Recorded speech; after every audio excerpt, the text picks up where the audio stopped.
Muito boa noite, eu sou Josiane, falo aqui da cidade de Araxá, representando o Centro Espírita Amor, Fé e Luz. Muito bem-vindos todos encarnados e desencarnados que comungam esse ideal. Maura, boa noite, muito bem-vinda. Que comungam esse ideal de busca por si mesmo, através da espiritualidade, né?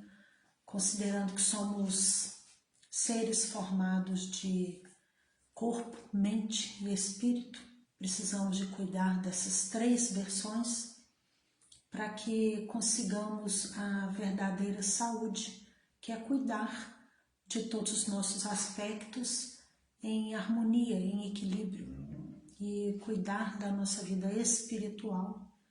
É muito importante, pois sabemos que aqui estamos apenas de passagem. Então, o nosso olhar precisa ser mais direcionado para as verdades eternas, não é isso? Então, todas as sextas-feiras nós estamos aqui no Facebook representando o Centro Espírita Amor, Fé e Luz, e estamos aqui, como toda primeira sexta-feira do mês, nós tiramos em especial, né, nessa reunião pública online, para falar sobre Joana de Ângeles, né, que é esse espírito que vem através do nosso querido Divaldo Pereira Franco, para falar conosco sobre aspectos, sobre características do Cristo, sobre o modelo, sobre o que o Cristo de verdade veio, né, nos dizer. Bom, então, aqui eu falho aqui na transmissão, perdão. E o Centro Espírita Amor, Fé e Luz, ele também tem reuniões presenciais aqui na cidade de Araxá, toda terça-feira, na rua Itacuru, 181. Então, todos que estiverem essa disponibilidade, sejam muito bem-vindos ao nosso espírita.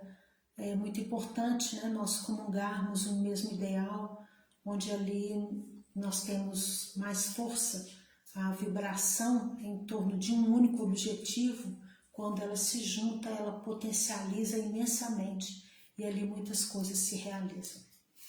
Bom, nós vamos fazer a nossa prece. Então nós vamos nesse momento, eu peço a vocês que fechem os olhos, respirem fundo, entrem em contato com a vida pulsando dentro de você, com a espiritualidade amiga que vive dentro de você, com a divindade pela qual você veio ao mundo, que te permitiu a vida, agradecendo a tudo que temos e a tudo que somos, agradecendo a água, o ar, agradecendo a todos os benefícios da matéria, do nosso corpo físico, a tudo que existe na natureza, que embeleza e coloca esse planeta nas condições de vida para nós seres humanos e para todos os outros seres que aqui habitam. Pedimos a fluidificação das águas, Mestre, dos nossos lares, dos hospitais, dos asilos, creches, de toda a natureza, de todo o orbe. Pedimos que fluidifique também as águas dos desencarnados, e todos aqueles que passarem nesse momento em nosso pensamento, em nosso coração, que receba a tua bênção, o teu olhar, a tua misericórdia. Pedimos a equipe de Eurípides Barçanufo, de Joana de Ângeles, que comungam esse ideal de estudo conosco, que se faça presente para que possamos falar aqui aquilo que é necessário e previsto para a noite de hoje, que possamos ter um excelente proveito desse estudo, que possa tocar verdadeiramente o nosso coração, para que possamos aproveitar esse tempo reencarnatório, que ele seja de excelente proveito, tanto para nós, quanto para todos aqueles que convivem conosco. Te agradeço a oportunidade de estar aqui, Joana de Ângeles, para falar em seu nome. Na minha infinita ignorância, mas no meu imenso desejo de aprender.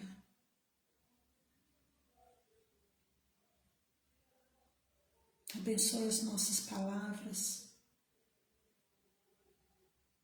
que o estudo de hoje seja abençoado. Que assim seja.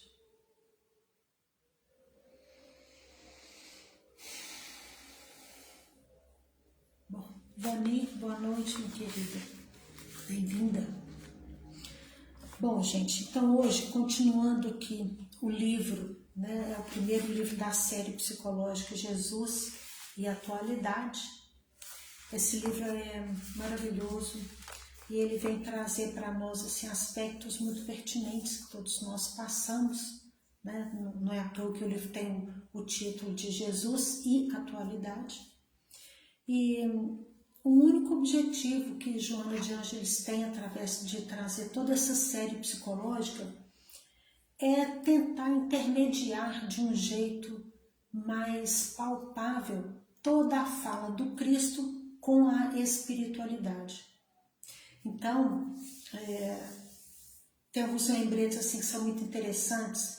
As revistas espíritas, quando surgiram, elas tinham o subtítulo de revista psicológica. Então, Kardec já trazia para nós, desde a codificação, esses termos da psicologia, bem antes mesmo da própria psicologia em si vir, né, com tanta força como veio no final do século XIX. Então, nesse capítulo que hoje é o capítulo 17, capítulo 18, vamos falar sobre Jesus e sofrimentos. Daí a gente pensa, em primeiro lugar, sempre é interessante pensar qual é o sentido, né, dessa palavra sofrimento. E pensar também de onde que surgem esses sofrimentos. Então, o que seria sofrimento para cada um de nós? Seria, oi Gasparina, boa noite, minha querida. Deus te abençoe também, obrigada por estar aqui. A questão dos sofrimentos para cada um de nós vai ter um significado diferente, né? Porque o que me faz sofrer é diferente do que faz a Gasparina sofrer, diferente do que faz a Maura sofrer, a Ivani, os nossos familiares, né? O motivo de sofrimento sempre é algo em que nós não administramos muito bem, ou algo que a gente não aceita, uma situação que eu não sei lidar, aquilo me faz sofrer, alguma situação que eu não aceito, seja com relação a mim mesmo ou com relação a quem convive comigo.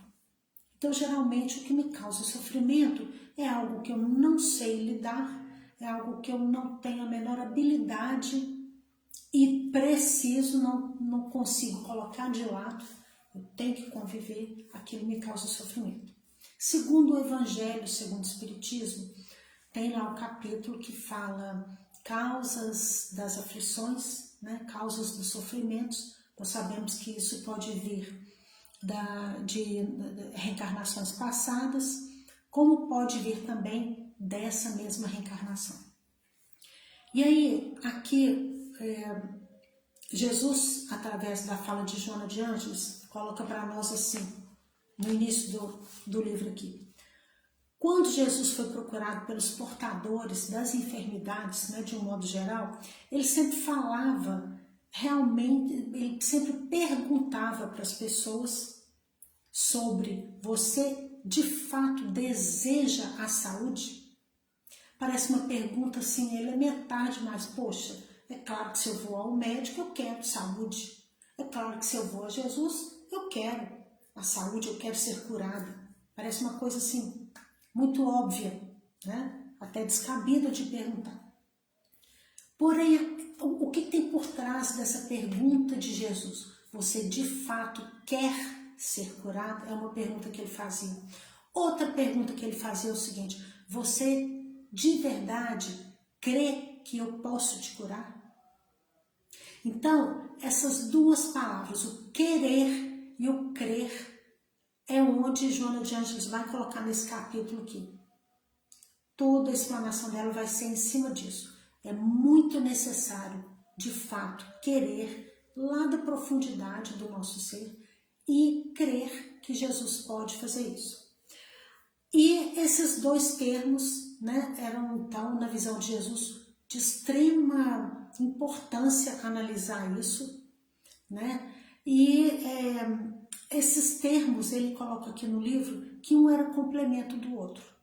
Não adianta crer sem querer e não adianta querer sem crer, sem acreditar que seria possível essa cura. Aí, essa é a primeira partezinha aqui, e aí já cabe um questionamento muito importante. Até que ponto eu desejo ser curada? E aqui a Joana fala não só dos nossos males físicos, né? Uma doença física, um mal-estar passageiro, entre aspas, né? Ou aquelas doenças crônicas em que eu adquiro ou nasci com ela e vou desencarnar com ela, né? Aquele cuidado constante. Ela está dizendo também daquelas doenças emocionais, aquelas doenças espirituais. Porque nós sabemos que todo sofrimento físico, toda doença, e Jesus fala isso em outros livros ali, no conceito de saúde, a gente já falou aqui várias vezes, que o conceito de saúde é o quê? É a proximidade da fonte de criação. Qual é a nossa fonte de criação? Deus. Quanto maior a nossa proximidade de Deus, mais saúde nós temos.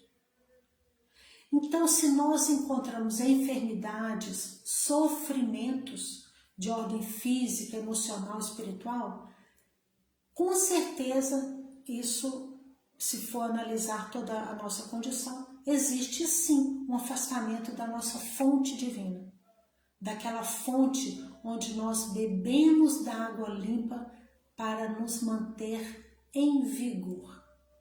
E o que nos mantém em vigor, em saúde, claro que só pode vir de Deus. De um modo geral, onde nós analisamos todos os derivados do amor, a paciência, a coragem, a benevolência, a caridade, a fraternidade, a solidariedade, a complacência até um certo limite, a compreensão de quem eu sou, de quem o outro é, os limites de cada um. Enfim, se eu analisar todo aquele pacote da obra dos derivados do amor, eu vou estar, sim, através disso, em contato com a fonte que me dá energia de vida. O contrário disso, o afastamento dessa fonte divina, vai minando aos poucos a minha energia e vai aumentando o meu sofrimento. Então aqui ele coloca o seguinte, aí ele fala muito da importância dessas duas palavras, do querer e do crer. Então agora vamos ver o que ele fala sobre o querer. Ele fala que o querer tem que ser em profundidade, sem reservas. E quando esse querer é dessa forma, ele altera completamente o quadro psicofísico, ou seja, ele não separa o físico do psicológico. Não tem como separar, certo? E isso tudo se não é em profundidade, ele deixa o corpo e as nossas questões psicológicas deixam isso em desarmonia. Mas, ao contrário, se eu atendo às minhas necessidades psicológicas e fisiológicas, eu vou estar, sim, restaurando aos poucos, né, ele usa aqui o termo de equipamentos danificados, aquela fragilidade de pensamento, aquela emoção desregrada, aquele mal-estar físico que demonstra o que tem por trás, né, do que a ciência chama de psicossomática. E a doença, ela nada mais é do que isso, né? Esse sintoma que nós sentimos no nosso corpo físico, seja uma dor de cabeça, seja até um câncer, seja uma pressão alta, alguma doença crônica, qualquer somatização, qualquer doença que se apareça no corpo físico, né, que me coloque em desarranjo, ela vem em primeiro lugar, ela se instalou em primeiro lugar na minha camada de energia, que no caso aqui a gente chamaria de perispírito, né, que é a ligação entre o corpo físico e o espírito. Então ali é que fica registrado todo o meu desregramento emocional que vem somatizar no meu corpo físico em forma de doenças em que eu vejo. É igual um gás de cozinha. O gás da cozinha, na verdade, ele não tem cheiro, mas coloca um cheiro nele para quê? Para sinalizar que está vazando, que tem alguma coisa errada ali. Se não fosse isso, a gente não sentiria. O nosso corpo físico, ele funciona um pouco para isso, nesse sentido. Está somatizando, está querendo trazer para nós uma mensagem. Que mensagem é essa? É onde nós precisamos de pensar, rever a nossa conduta, rever em que momentos a desarmonia dos sentimentos aparece, em que momento aparece aquele sofrimento, aquela angústia, né? O que ela está querendo me dizer e quando foi que ela apareceu outras vezes para trás, para a gente poder rastrear a origem do nosso mal. E aí, então, aí novamente a gente questiona. Poxa vida, mas não tem nem o que falar. Eu quero ter saúde, eu quero ter beleza, eu quero ter prosperidade, eu quero tratar bem ao outro, eu quero conviver bem com todo mundo, eu quero ser uma ótima filha, uma ótima trabalhadora, eu quero ser uma ótima mãe. Tudo que eu faço, eu quero ser bem sucedida naquilo ali. Por que eu falo isso? Todos nós, essa é condição inerente ao ser humano, é uma fatalidade.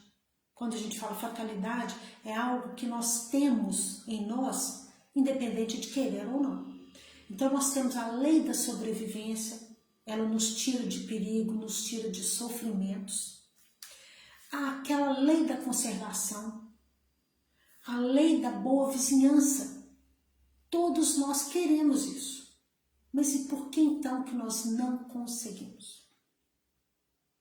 Aí nós precisamos de lembrar o seguinte: a nossa condição humana, ela é exatamente isso. Nós temos consciência do que nos prejudica, nós temos consciência dos nossos desregramentos, pelo menos de muitos deles, podemos não ter de todos, mas nós temos consciência de muitos desregramentos. Nós temos consciência de muitos dos nossos erros morais.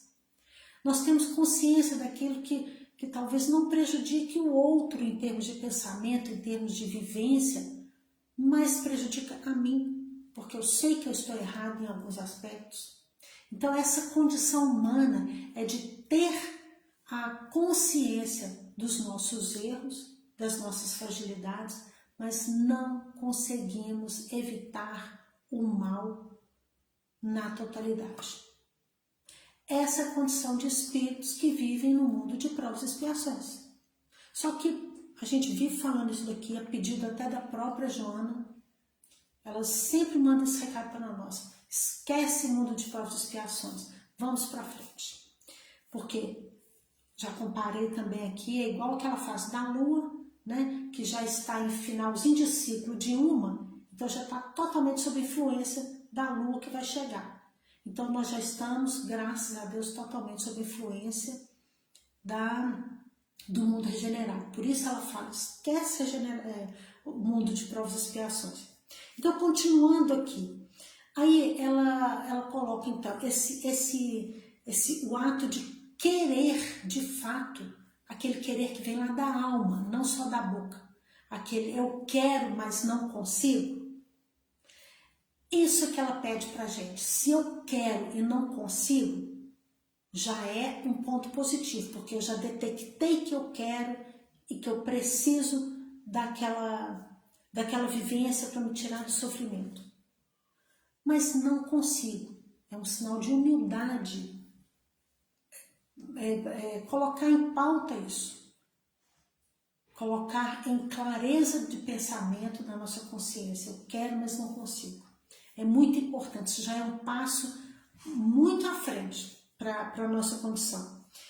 E então ela coloca aqui que esse ato de querer nos libera daqueles elementos que são nocivos e que geram distúrbios, que se apresentam na forma de emoção, na mente, tanto na mente quanto no corpo. Aí o que seriam esses elementos nocivos?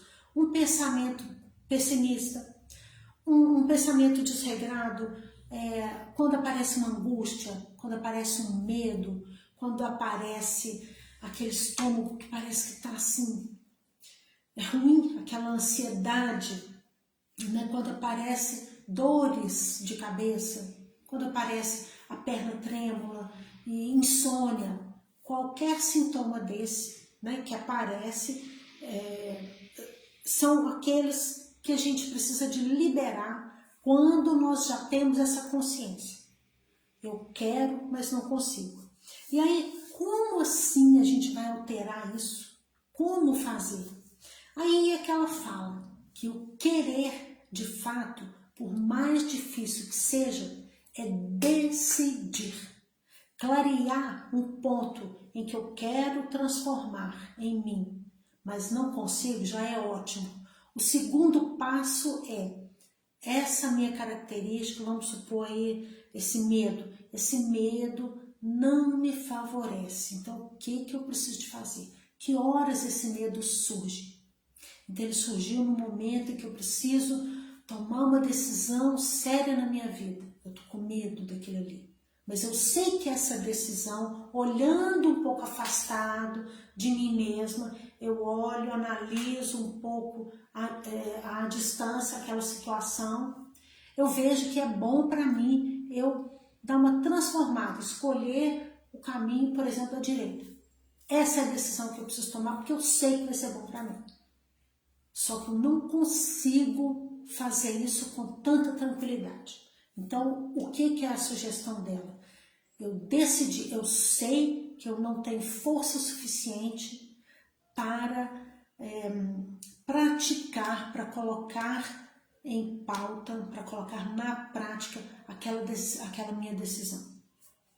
Porém, se eu tenho certeza que ela é boa para mim, eu preciso vencer o medo. E como vencer o medo? O medo é como se fosse uma outra Josi do meu lado, me atrapalhando, me cutucando nas horas em que eu preciso agir. Porque primeiro eu penso, elaboro as ideias, organizo o que vai ser saudável para mim. Decido por bom senso e por ajuda da espiritualidade comigo, eu decido.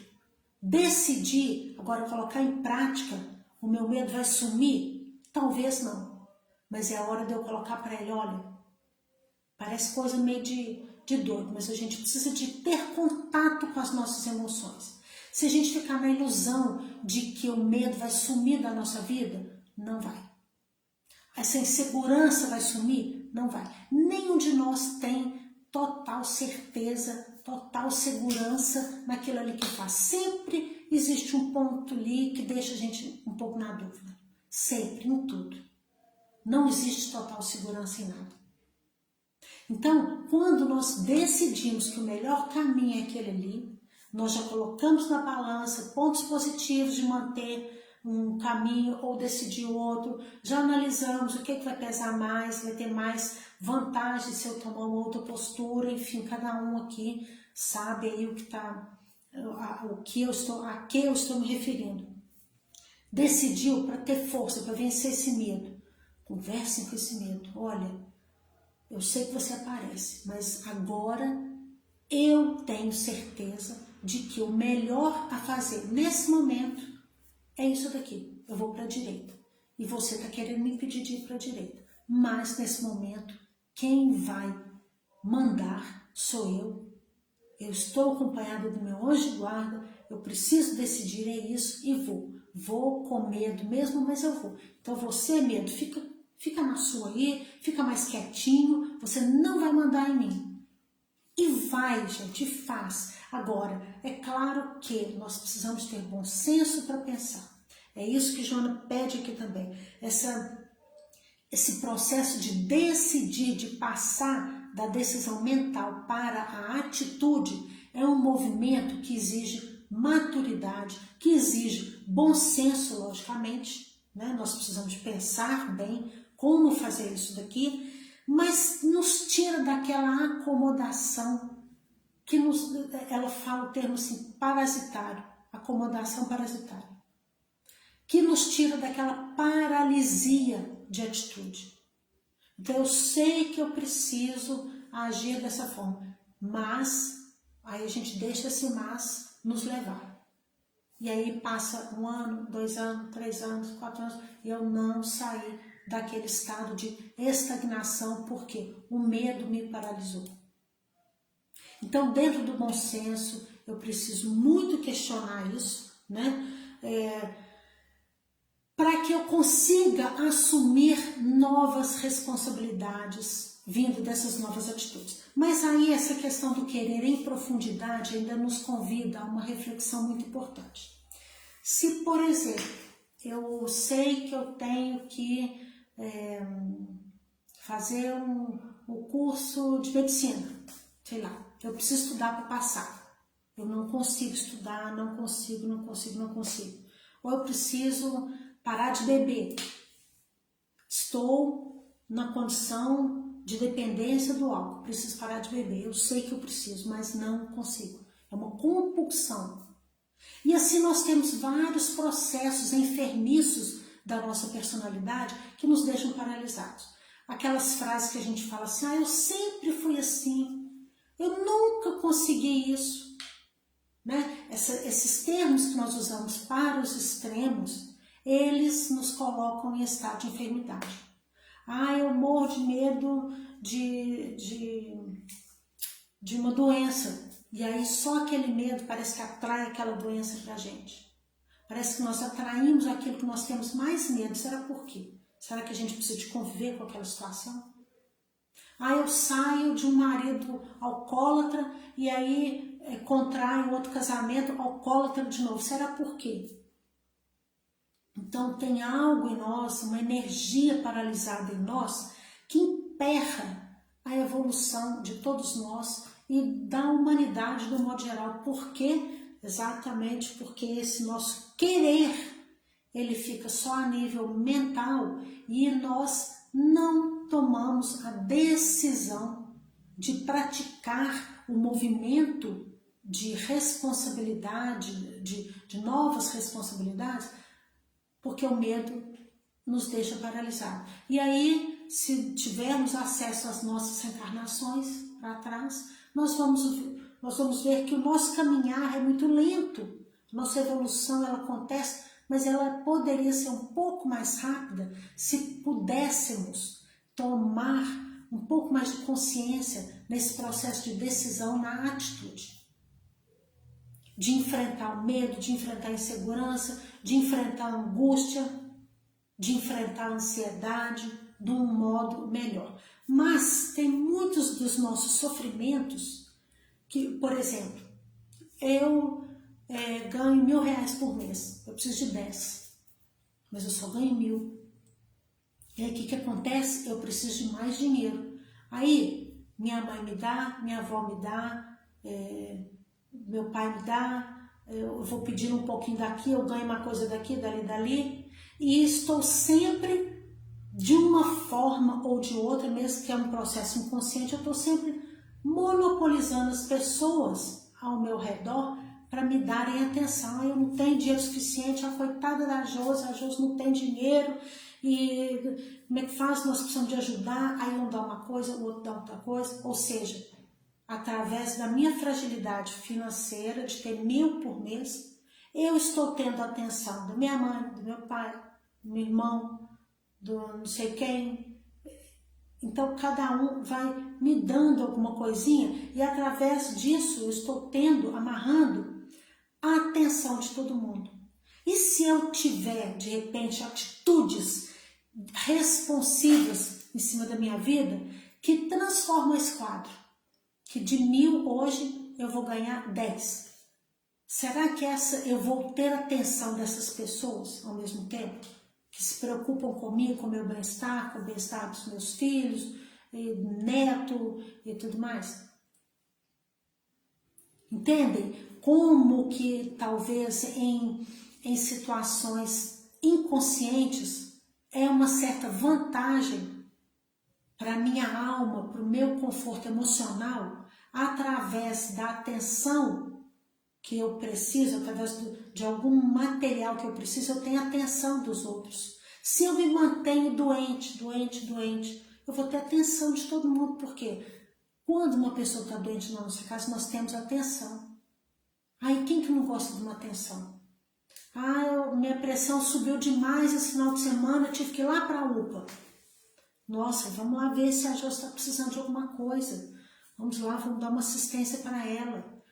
Jo, se você precisar, eu vou ir, levo uma sopinha para você mora sozinha. E aí tem várias circunstâncias que cada um de nós aqui pode pensar no sentido de dar atenção àquele que está sozinho, ou àquele que precisa, que está doente, que a gente gosta de ser, de mostrar a nossa solidariedade. E aí, só que o que eu estou fazendo para evitar de eu ir lá na UPA, para evitar da minha pressão ter subido? Será que eu estou cuidando da minha alimentação? Será que eu estou indo a fazer uma atividade física? Será que eu estou em práticas mentais, né, salutares? Será que eu escuto uma música boa? Será que eu rezo efetivamente? Será que eu faço realmente uma meditação, um exercício de respiração, ou sei lá o que for, para poder eu me manter mais serena e evitar da minha pressão subir, por exemplo?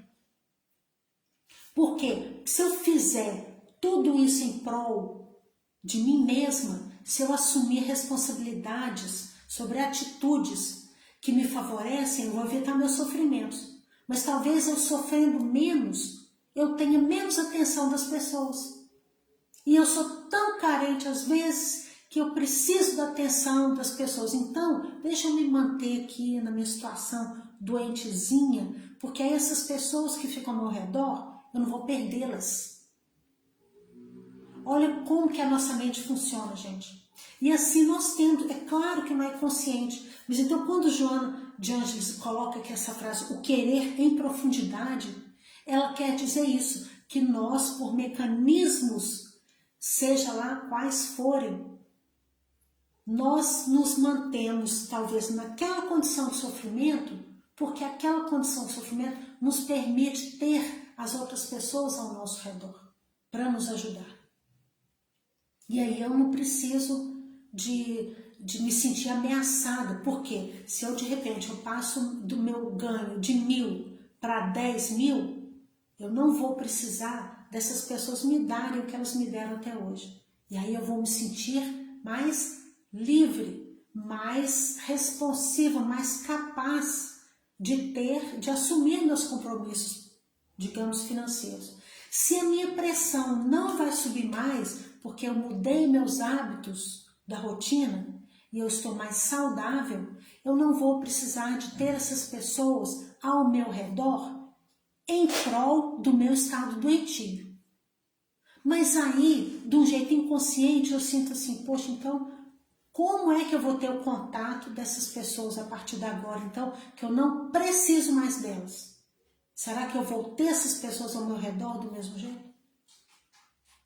Então, cada um de nós tem um mecanismozinho aí que prende as pessoas à nossa volta pelo nosso sofrimento.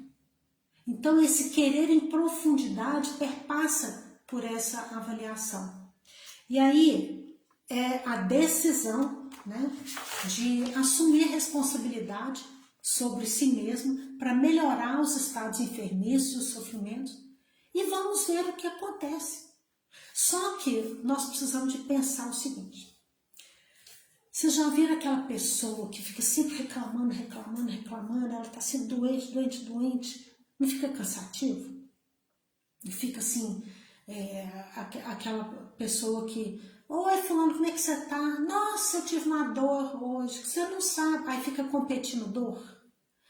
E aí a gente vai, às vezes até perdendo a paciência um pouquinho, a gente evita de ver, porque a gente já sabe que vai vir reclamação.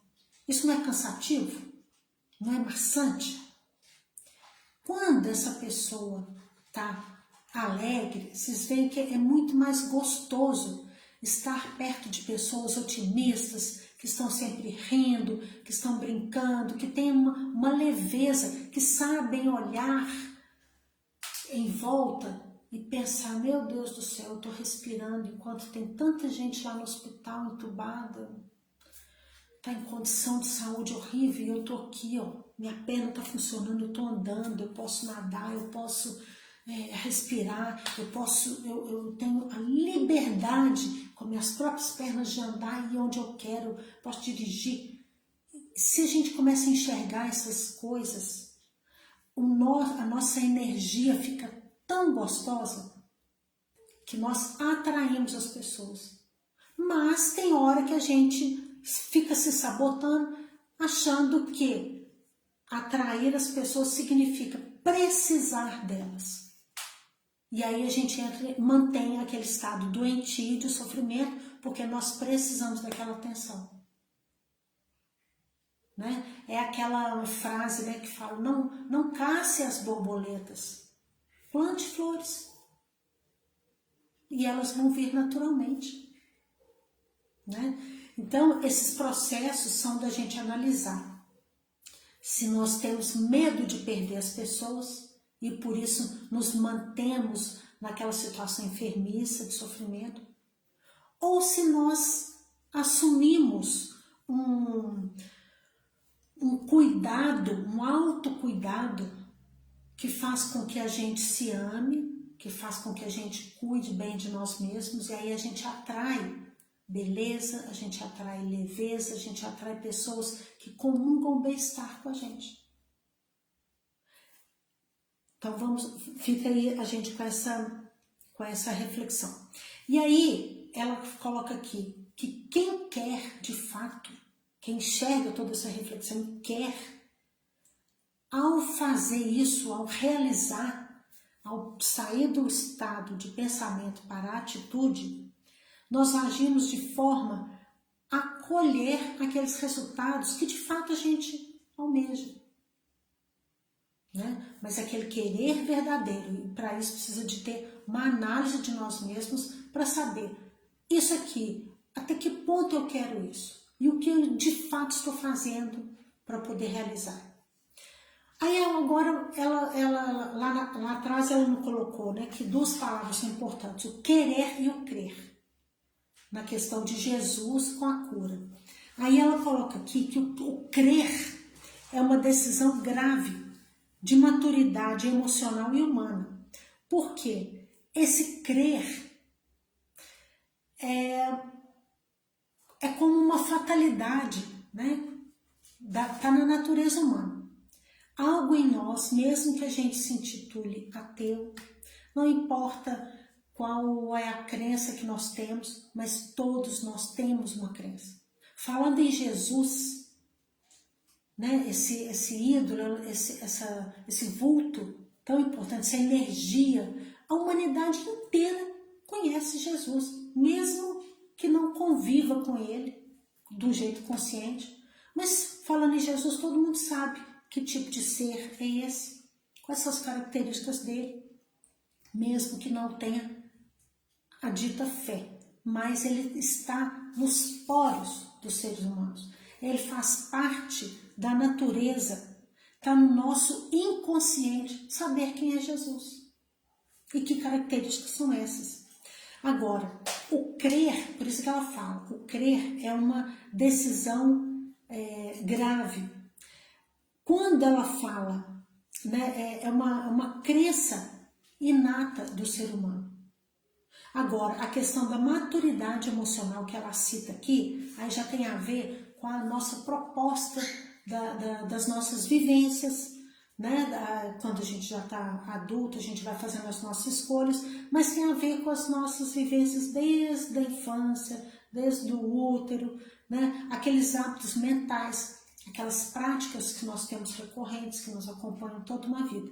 Isso nos confere uma maturidade emocional de acordo com as nossas escolhas. Então, essa maturidade emocional ela vai ser mais ampla em algumas pessoas, em outras ela vai ser um pouco mais reduzida, em alguns aspectos nós vamos conseguir essa maturidade mais rápido, em outros nós vamos conseguir mais lento, mas enfim, tem aquela crença que está no nosso ser, no nosso coração, faz parte de nós e tem aquela maturidade nesses aspectos de acreditar que vem da nossa vivência. Então, por exemplo, eu sei, eu sinto, eu já ouvi falar de Jesus.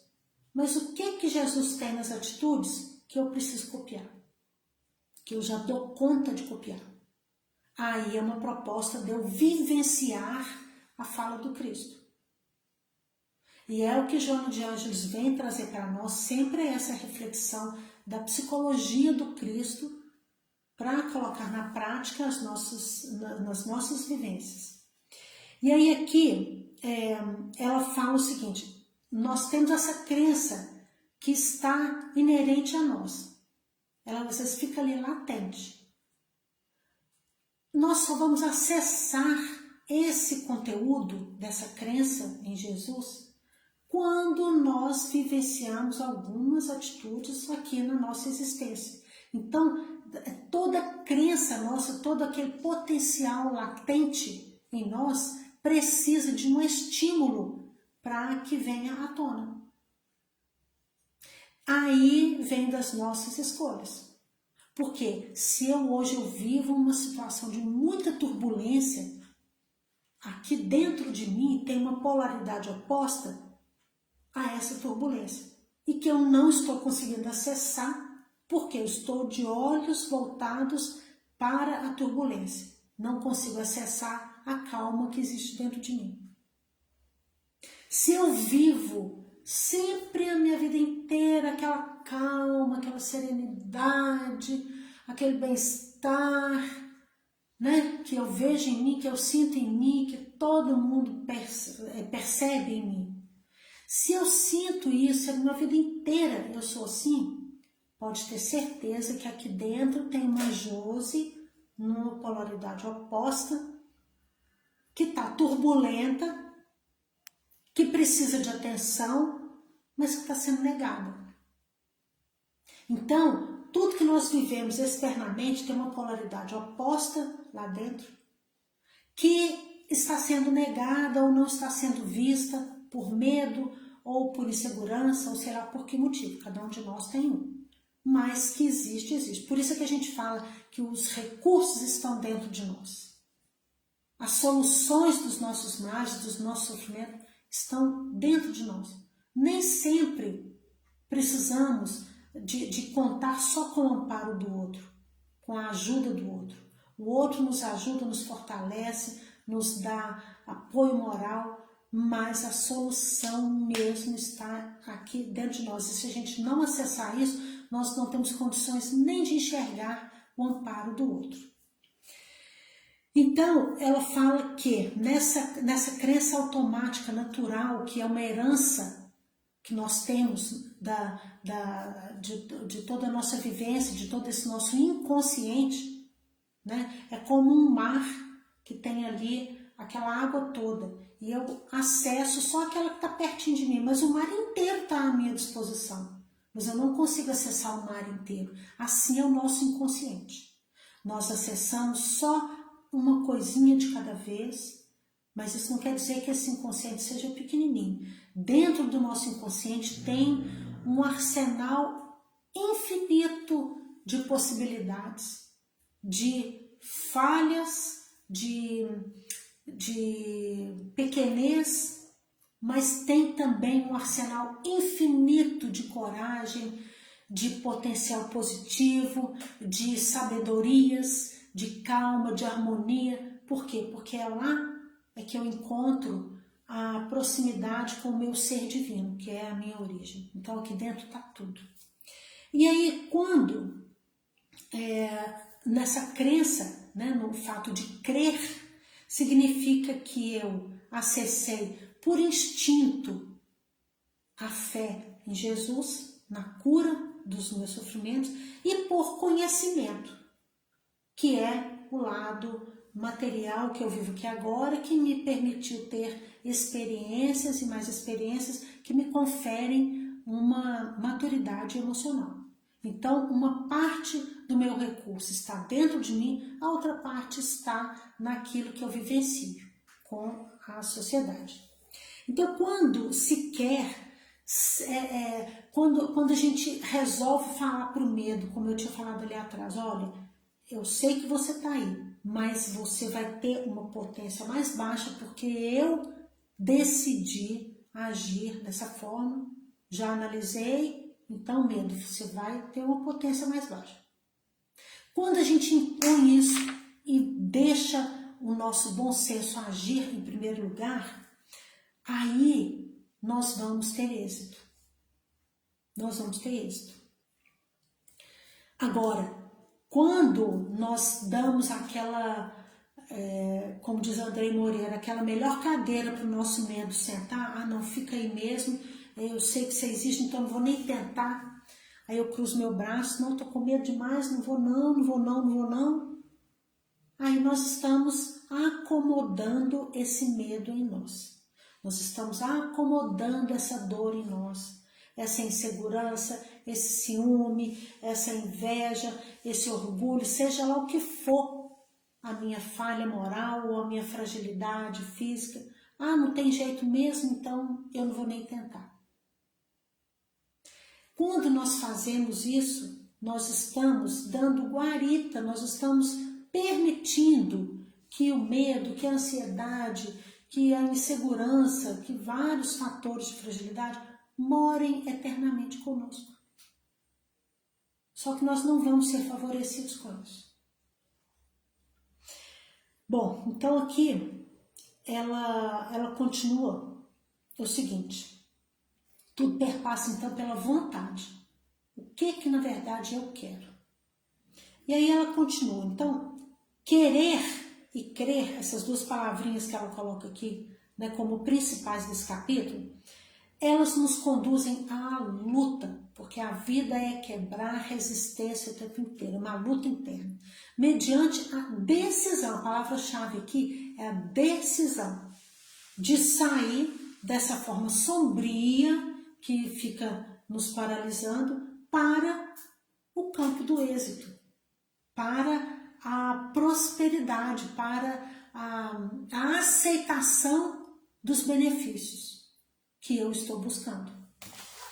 E aí, logo depois disso, né, nós devemos prosseguir sempre analisando se eu consigo dar um passinho pequeno, mas no movimento dessa melhoria, no movimento de vencer, de diminuir a potência do medo, continuando no exemplo do medo, eu vou adquirindo força para poder aumentar a minha integridade emocional e para impedir, assim, que eu caia em desistência novamente.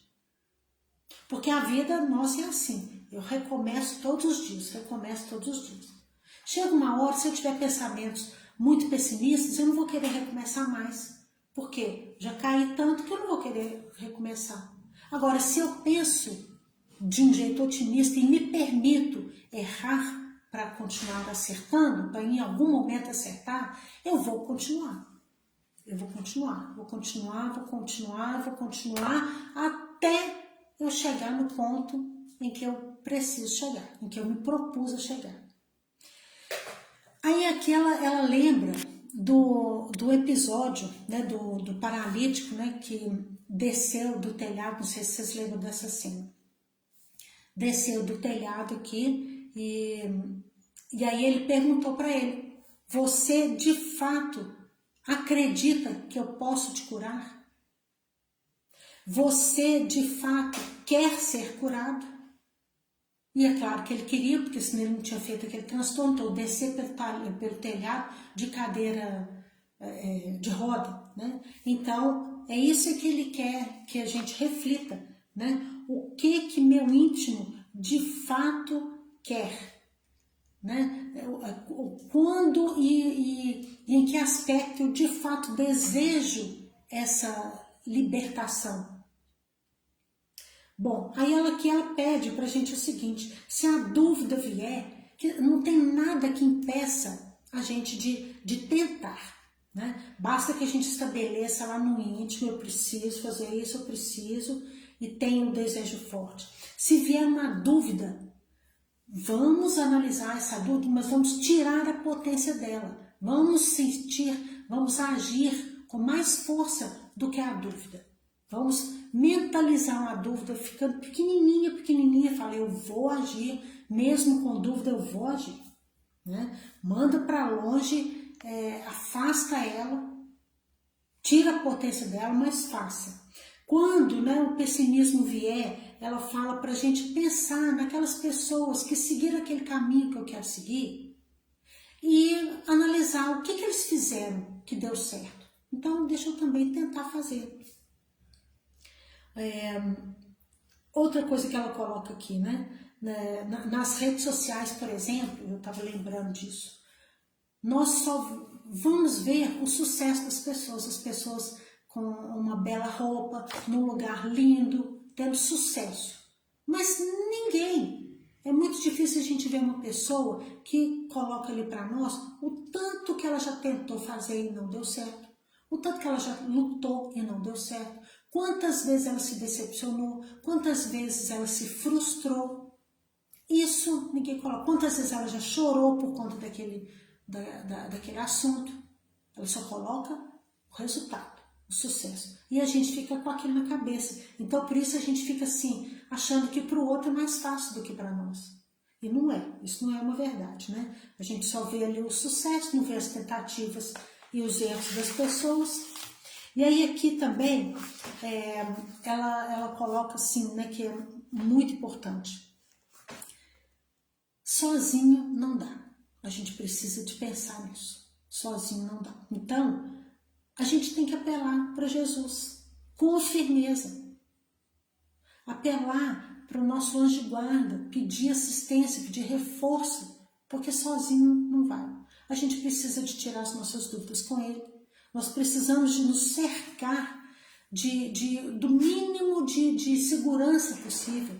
E sim, ele vai abrir para nós, para que a gente entre nessa onda restauradora, nessa onda de um pouco mais de fortaleza para agir.